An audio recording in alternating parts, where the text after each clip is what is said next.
दोस्तों जय हिंद। मैं हूं रवि शुक्ला। एक लंबे अंतराल के बाद मैं इस चैनल पर आपका स्वागत करता हूं। यदि आप चैनल पर नए हैं तो चैनल को सब्सक्राइब कर लें। वीडियो को अन्य लोगों तक पहुंचाने के लिए इसे शेयर कर लें। एक लंबा अरसा बीत गया, कोई भी शैक्षणिक वीडियो आप तक नहीं आ रही थी। लगातार अनुरोध, रिक्वेस्ट, संदेशों का तांता लगा हुआ था।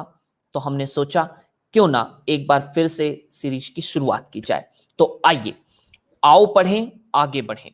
एक ऐसा संकल्प है जिसमें कि हिंदी के पाठ्यक्रम को आपके बीच आसान भाषा में उपलब्ध करवाने का प्रयास किया जा रहा है। और इसी कड़ी में आज हम आपके लिए लेकर के आए हैं कक्षा 7वीं से सीबीएसई पाठ्यपुस्तक वसंत से कविता क्रमांक 1, हम पंछी उन्मुक्त गगन के। भूमिका नहीं बनाई जाएगी, सीधे सीधे कविता पर आते हैं। हमें और आपको अपने जीवन में आजादी बड़ी प्रिय होती है। जैसे ही उम्र थोड़ी बढ़ती है, हम और आप अपने माता पिता को यह कहने लग जाते हैं, अरे अब तो हम बड़े हो गए हैं, हमें अपने मन के काम करने दीजिए, हमें अपने डिसीजन खुद लेने दीजिए। निर्णय लेने की क्षमता आप अपने आप लेना चाहते हैं। माता पिता के द्वारा बताए गए कपड़े, माता पिता के द्वारा बताई गई चीजें आप ना खरीदना चाहते हैं ना लेना चाहते हैं। ये जो कविता है, ये कविता कुछ आपसे सीधे सीधे जुड़ी हुई है। मैं सही बताऊं तो ये कविता मेरी बड़ी प्रिय कविता है। मैं जब कक्षा में इसे पढ़ाता हूं तो इसे पढ़ाते हुए मुझे अपने आप में अपने जीवन के अनुभव बच्चों के साथ बताने में बड़ी मजा आती है। जब मैं पहली बार साइकिल खरीदने के लिए गया तो मुझे मेरे पिताजी कहते हैं, हम जो कह रहे हैं वही लेनी पड़ेगी। वहां पर दिमाग में, दिल में एक सवाल आता है। मैं कक्षा 9वीं में 10वीं में आ गया हूं, पिताजी कह रहे हैं मेरी मर्जी की साइकिल लोगे। यानी विचारों की आजादी, जीवन में आजादी इंसानों को बड़ी प्रिय होती है। देश अंग्रेजों का गुलाम था तो हमें उनके विचारों को मानना पड़ता था, उनके कानून को मानना पड़ता था। इसी कारण से देश को आजाद कराने के लिए लंबा संघर्ष किया गया और आज आजादी मिली हुई है। हम और आप अपने घर में, अपने समाज में, अपने देश में आजादी के साथ रह सकते हैं, बोल सकते हैं, घूम सकते हैं। तो आप ये बताइए कि यदि आपके घर में किसी पंछी को कैद करके रखा गया है, किसी कुत्ते को बांध करके रखा गया है, किसी गाय को, भैंस को, भेड़ को, बकरी को बांध करके रखा गया है, तो क्या उनकी अपनी जिंदगी में उन्हें आजादी पसंद नहीं है? तो मेरे बच्चे क्लास में बोलते हैं, सर यदि कुत्ते को छोड़ देंगे तो वो भाग जाएगा, पंछी उड़ जाएगा। टू बी वेरी सॉरी, मैं माफी चाहता हूं, लेकिन क्या कभी हम लोगों ने उनके पास जाकर के उनकी जिंदगी को समझने की कोशिश की है? यकीनन नहीं। मेरी कक्षा में मैंने एक बच्चे से पूछा तो मेरा बच्चा कहता है, वो कहता है सर हमने ना उसके लिए हर प्रकार की सुविधा उपलब्ध करवाई है, हम उसके लिए ना खाने पीने की सुविधा उपलब्ध करवाते हैं। बच्चा कहता है कि सर हमारे घर में जो तोता पाला हुआ है, जो पिंजरे में पंछी है ना, उसके पास में खाने की सुविधा है, खेलने की सुविधा है, झूलने की सुविधा है। मुझे आप ये बताइए, यदि आपको एक कमरे में कैद कर दिया जाए, आपके माता पिता आपको एक कमरे में कैद कर दें, आपको आईपैड दे दें, आपको मोबाइल दे दें, आपको टैबलेट दे दें, आपको अनलिमिटेड वाईफाई दे दें, बेहतरीन स्पीड वाला वाईफाई दे दें, बर्गर दे दें, पिज्जा दे दें, खाने की बेहतरीन सुविधा दे दें, आप कितने दिन ऐसी जिंदगी को जीना चाहोगे? आप कितने दिन, कितने घंटे रह पाओगे? हो सकता है 1 या 2 दिन आपको जिंदगी बहुत अच्छी लगे, पर मेरे दोस्त हमेशा के लिए नहीं। इसलिए शिवमंगल सिंह सुमन जी ने ये कविता रची है, इस कविता को लिखा है। शिवमंगल सिंह सुमन जी का जो परिचय है, इसके जो कवि हैं शिवमंगल सिंह सुमन, उनका परिचय आप किसी अन्य वीडियो में हम कवि परिचय के रूप में लेंगे। कविता की शुरुआत करते हैं। हम पंछी उन्मुक्त गगन के। तो पहले जो कविता का शीर्षक है। देखिए, जब भी आप किसी कक्षा में प्रवेश करें, अब आप 6वीं से 7वीं में आए हैं, या मैं ये कहता हूं कि जब भी आप हिंदी या कोई भी विषय पढ़ते हैं तो उसे उसके शीर्षक को पहले समझ लीजिए। अब मान के चलिए कि राम ने एक कहानी लिखी और उस कहानी का शीर्षक सही नहीं होगा तो कैसे लोगों को समझ में आएगा। इसीलिए बहुत जरूरी है कि हम अपने जीवन में पहले शीर्षक को समझना सीखें। शीर्षक को समझ करके कविता समझ में आएगी। तो कविता क्या है भाई? हम पंछी उन्मुक्त गगन के। हम यानी कौन? ये जो आपको चिड़ियाएं दिखाई दे रही हैं 2-3, ये पंछी मतलब कौन? वे स्वयं। उन्मुक्त का मतलब क्या होता है? खुला, स्वतंत्र, आजाद। गगन का मतलब आसमान है। आप लोग बहुत समझदार हैं, मुझसे ज्यादा समझदार हैं, मुझे मालूम है आप लोग मुझसे ज्यादा समझदार हैं। तो कविता किसके ऊपर है? पंछियों के ऊपर है। आइए शुरुआत करते हैं। हम पंछी उन्मुक्त गगन के पिंजरबद्ध न का पाएंगे, कनक तीलियों से टकराकर पुलकित पंख टूट जाएंगे। आप अच्छी तरह से एक बार इन पंक्तियों को पढ़िए, जो पंक्तियां आपके बीच हैं। पंक्तियां क्या हैं? कि हम पंछी उन्मुक्त गगन के पिंजरबद्ध ना गा पाएंगे। हम पंछी हैं, हमारा जो जन्म हुआ है यह खुले आसमान में उड़ने के लिए हुआ है। हम खुले आसमान में, स्वतंत्र आसमान में उड़ना चाहते हैं, घूमना चाहते हैं।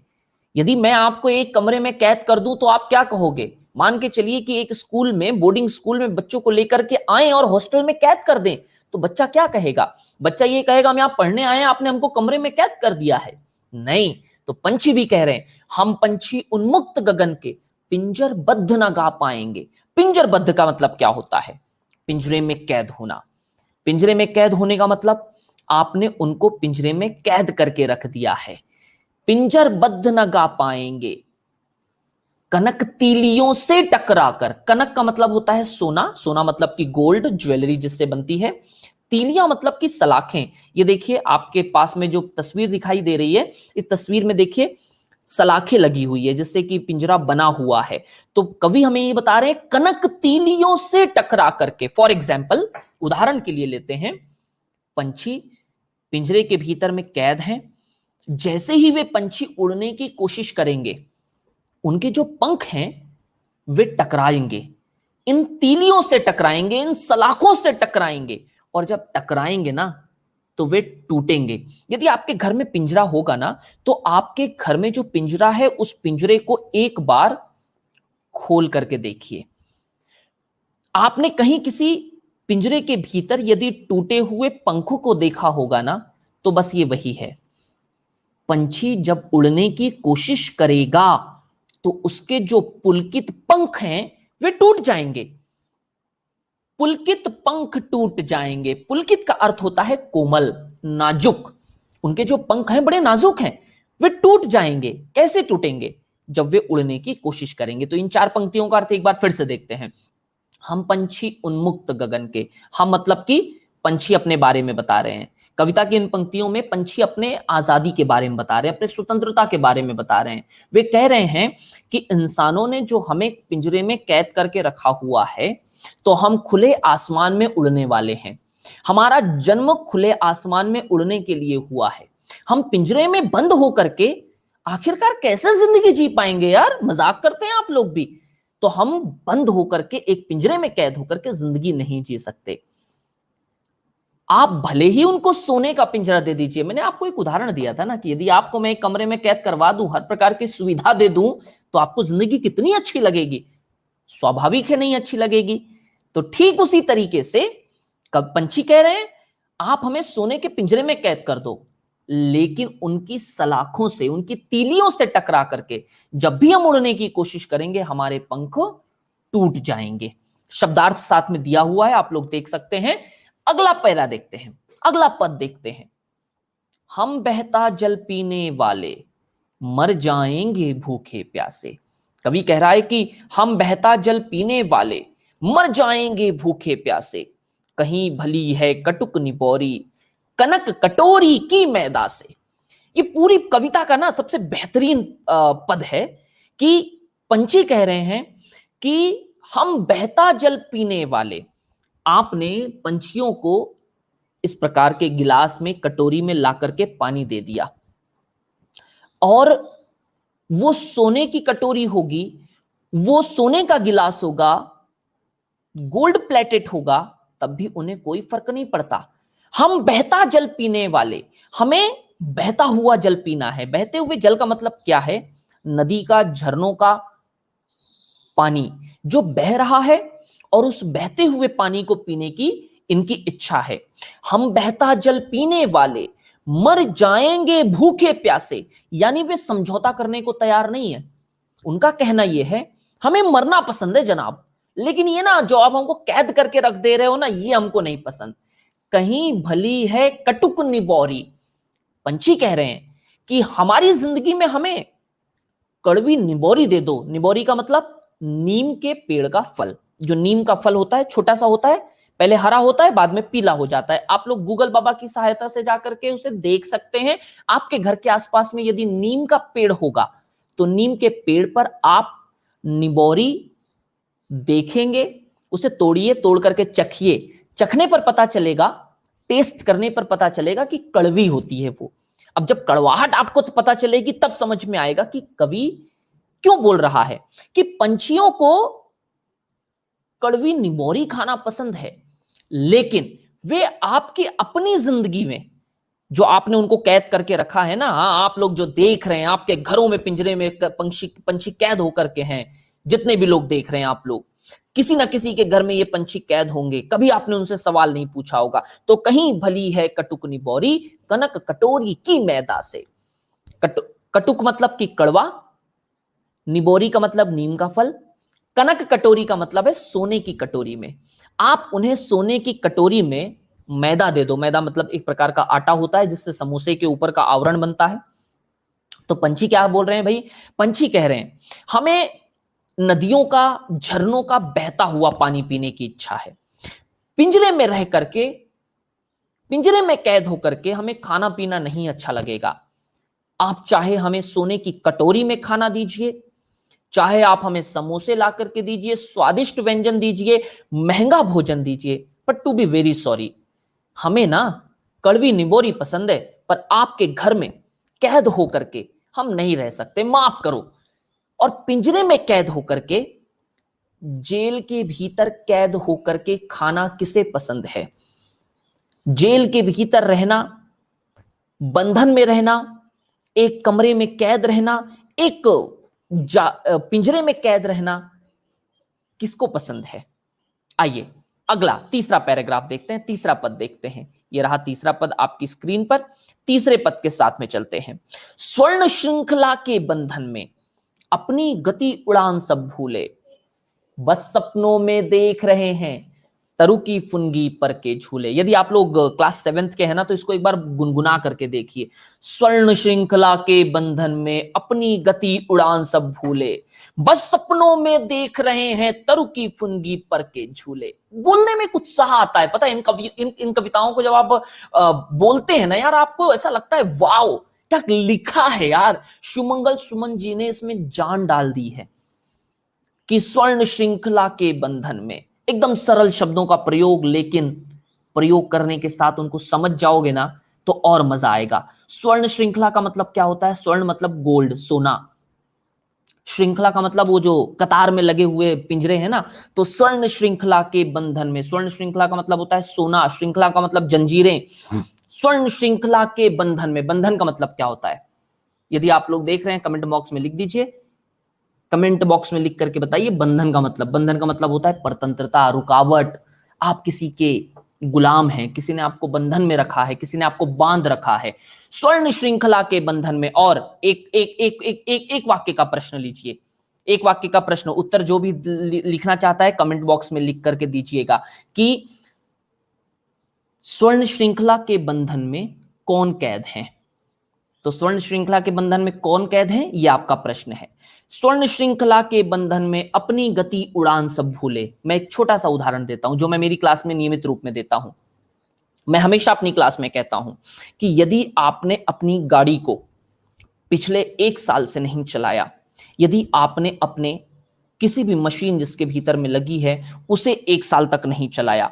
केवल मशीन क्यों यार, यदि आप खुद 15 दिन तक इसी कुर्सी पर ऐसे बैठे रहे, आप ऐसे भी नहीं उठते हैं, ऐसे भी नहीं करते हैं, कुछ नहीं, आप सिर्फ स्टिल बैठे हुए हैं, आप यकीन मानिए, क्या जब आप दोबारा उठेंगे, चलने के काबिल रहेंगे, क्या आपके शरीर की मांसपेशियां, आपके शरीर का जो लचीलापन है, फ्लेक्सिबिलिटी है, क्या वो बनी रहेगी?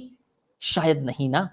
तो कवि क्या कह रहा है इन पंछियों के लिए कि यदि वे पिंजरे में कैद होते हैं ना, तो पिंजरे में कैद होकर के उनकी जो अपनी गति है, स्पीड, उड़ान, वे अपनी गति और उड़ान को भूल जाते हैं।